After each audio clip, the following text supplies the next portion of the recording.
I'm Lily. Welcome to my studio. Today we're going to be painting this scene from the Everglades. I took this photo myself from an airboat one day when I was out fishing with my boys.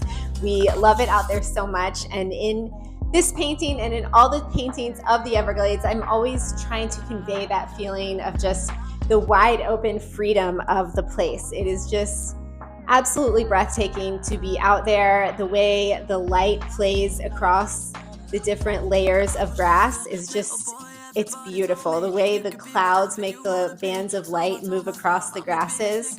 And I wanted to show in this video how I really set up my composition. So that's really the goal here. I want to show how I take a photo and you sort of translate that into the painting that is the final result. So I'm not trying to stay totally true to the photo, as you can see if you know my work at all. I'm really just using the bones of the photo to sort of set up the painting. And then from there, I take it into my own personal feeling of the place, and I try to convey that on the canvas more than I'm trying to convey the reality of the photo.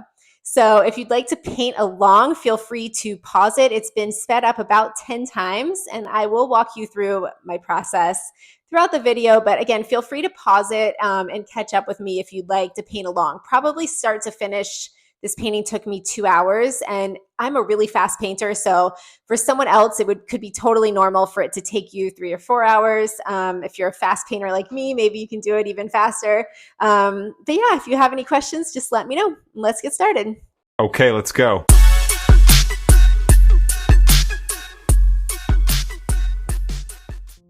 I always start my paintings with this cadmium red light underpainting. It's a beautiful reddish orange. I will sometimes use a magenta or a hot pink, but this is my favorite. So I also added a little heart in here. You can see none of that shows through on the finished painting. My youngest son was in the room and he requested the heart. So I mixed all of these colors up ahead of time, and all of the colors that I used were either Winsor & Newton or Williamsburg oil paints. They are all listed in the description box below. So I decided to begin down here on the water. I usually begin in the sky, but each painting is different. So one of the things I do like to emphasize to my students is that you can start wherever feels right for that painting. There's no one size fits all, at least for me. You might work differently, but for me, I really like to go in and I usually get the darkest values laid down on the canvas first. So that was, that line of the water that I drew. I didn't do it this way this time. Like I said, every single painting is going to be a different process. There's going to be a different series of events that you do in each painting. So I do have a general rule that I follow, but I think that all rules are made to be broken. So this one is no exception. I decided I wanted to get this water down first. I made this really cool dark green for it. It's a very bluish green. And again, the colors I used are all down below. This was a case of the ultimate art lesson or advice, which is to paint what you see, not what you think it should look like. So that was really what I was going for in this water. You always think of water as looking different than it does. So I had to really, really look at what the actual colors were in this Everglades water. It's very dark. It's almost like a blue-black. Although here it is lightened up a little bit thanks to the reflection from the sky.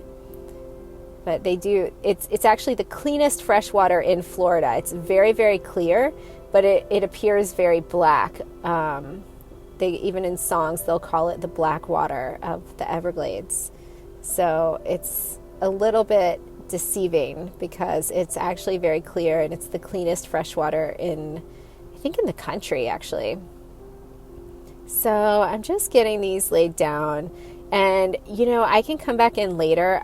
I don't typically love to do 2 layers, but this was one painting where I decided right around now in the painting process that I was going to come back in and paint a second layer on top of this water. So I'm just getting the basic colors laid down now, and I already in my head I've decided I'm going to come back in and go over these lily pads again, and I will link that video at the end of this video because I do have a second video where I show you that process of coming back on top of this and doing the details. And again, I do that maybe in 1 or 2 out of 10 paintings. I really, really love the look of a single layer of oil paint. That's my favorite process and my favorite way to paint. But there are certain subject matters and compositions that will really benefit from some details on top once the oil paint has dried. And that usually takes, it depends on where you are, for how long it'll take your oils to dry. When I lived in New England, it would take, oh my gosh, sometimes over a week. But here in Florida with AC running year round, it's pretty much dry in like 2 or 3 days tops, which has been interesting. It gives you less time. You know, it's a double-edged sword. There are pros and cons. So I'm going into the sky now, obviously. Usually I start with the sky. Usually I lay down the basic lines of the darkest values, and then I immediately go into the sky. But again, I think this is a great example of how you should never have a hard and fast rule that you can't break away from. Every painting deserves to be approached with a fresh process, a fresh eye. So for each painting, I don't take a long time, but I briefly assess in the beginning what the right order is going to be. And in this one, for whatever reason, I decided on the water first. That was just sort of my focus. I already knew what I was doing for the sky. So I'm going to get the sky down next, and then I will come in with the land in between. And you can see here I'm using these vertical brush strokes. I get a lot of questions about these, why I do them. It really just was a way of getting the paint onto the canvas at first. I forget who said it, some famous artist, I mean really famous, no longer alive artist, I believe, said oil painting is just moving paint around on the canvas. And it's so true, because once you get the paint onto your surface, in this case, a wood block, this is a cradled birch block, it's really, you don't even have to always add paint. It's just moving it around, getting it where and how you like it. So this started as just sort of a way I was getting the paint on, and I was getting the different tones of blue in the sky where I wanted them. Or actually, I think it began with a water painting. I was just laying out the different areas, the different values, the different colors, the different shades and tints, and I then blended it after. But I started to really like how it looked, actually. I like how the colors will blend together a little bit. It really reminded me of the way the light moves across the sky and the grasses in the Everglades. And when I first started painting like this, I was living on Martha's Vineyard, and even though I'm from Florida originally, so I really had not ever painted the Everglades, but that's what it brought to mind as I was painting, and I just loved it. It reminded me of being in the Everglades and watching the sky reflecting off the grasses, the expansive grasses, and I just loved it. So that was why I initially started painting that way, and why I left the sky that way once, and I've just sort of gone from there. So there are times where I still smooth it out, but it is one way that I like to paint the sky. So I'm coming in with the grasses now. This is a mix of extra pale yellow which is, I mean, you can really do titanium white is going to have the same effect with green gold, and I'm also using a Courbet Green. So again, you can see here I'm using a mix of those brush strokes. You can do the vertical strokes, you can smooth it out. When you do smooth it out, it has a really nice quality of having the different shades of whatever color it is sort of blended together, but still separate, if that makes sense. I really love how it looks either way, just how it works to layer on that paint. So you can see based on the reference photo that I actually am taking a lot of creative license. I totally changed the sky. I am also going to add in some tree hammocks, those little islands that you see off in the distance when you're driving through the Everglades, and you see them a lot when you're hiking through there as well. And I think that they are so beautiful when you see them in the distance with the palm trees against the sky. So I had to add those into the horizon, which we will get to in a minute, but it's just a good example of how you really can create the world that you want here. If you're someone who really wants to work from a reference photo that is exact, you can always use Photoshop to take some of those trees and add them in Photoshop, just so you have a good, reference. But I did not do that. So here I'm just adding in the trees. And to be honest, if I were going to do this painting over again, I would have brought the sky all the way down, and then I would have done the trees in a couple days after it dried.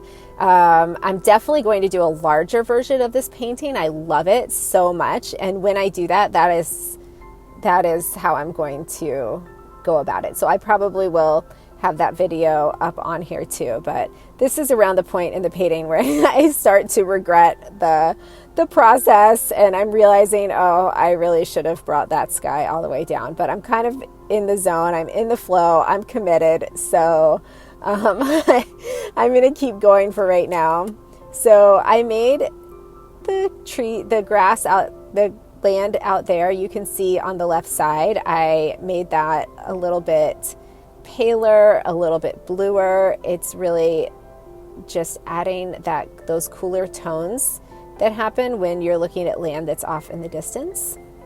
So here you can see I'm kind of fitting the sky in around the trees. And this is something that I literally never do in a painting. This might be the only time I've gotten myself in this pickle, as my oldest son would like to say. And it works. It totally works. It's all good. It's not the process that I typically do, but I like being able to share videos like this with my students, because I think it's good to show that things don't always have to go in the perfect way. Sometimes we have a great plan and we have to adapt and change it as we're going along. And sometimes we don't have necessarily the greatest plan, but we go with it anyways. I was in that creative moment, that creative flow, and I was really loving these trees and feeling inspired. And I did briefly consider using some Gamsol, which is a paint thinner, to just sort of erase them off of there, pulling the sky down and waiting for it to dry. But I loved how these trees came out. They were just like the perfect quick little palm trees that just went on perfectly. So I really wanted to keep them. So I decided, you know what, we're going to go with it.